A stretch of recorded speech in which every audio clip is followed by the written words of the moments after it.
Okay, a little update on what's going on. So I planted the onions, and then we had like a 2-day pretty intense windstorm. So it did damage them, as you can see. A lot of the leaves, I guess that's what you'd call them, broke off. But looking at them, they're all going to survive except maybe 2 or 3. There's a couple that are still droopy, like the roots didn't take hold. Like that one right there. So, yeah, it would have been nice not to have all that damage, but they're going to do fine. I worry about them every single freaking year, and then I end up with this big, bountiful harvest. As you can see right there, those got a little wrecked. But they'll be okay.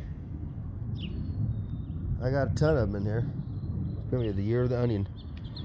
And the asparagus, these poor guys have been through 80-degree weather back to high 20s. And you can see they got a little messed up. But on a good note, there's still a bunch of little ones coming up. I'm not going to harvest.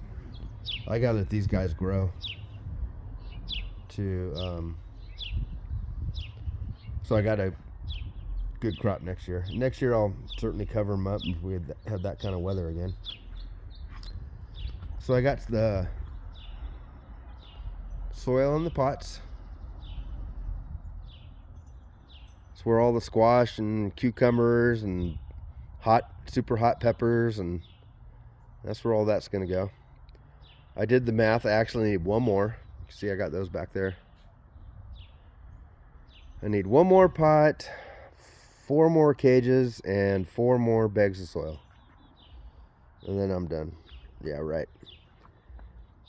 Now, as you can see, this is certainly the year of the garlic.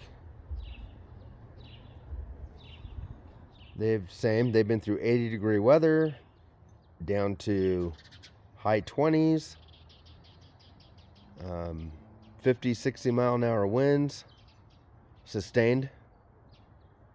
And they're doing great. They got super thick stalks on them. So yeah, it's gonna be great garlic here. Okay, things are getting close. I am planning on putting everything in the ground on Tuesday. I'm heading to Great Falls on Sunday, Monday. When I get back on Tuesday, I'll get things going. It's going to be in the 80s this weekend, so that's going to allow, especially like the soil in these pots, to warm up. And I'll probably be planting the zinnias too. Zinnias are having a tough time. They came up a little early under my lights. They're not liking it. I thought I planted them right, but they came up so damn quick. They came up in 3 days. So I calculated they wouldn't be up for a week. So took notes down for that for next year. Okay, so the next video will probably be, well, I'm going to have to video our little camping trip. From here, we're going to camp, and then we're going to go Great Falls. And then after that, I'll probably hopefully have the garden in. Okay, until then.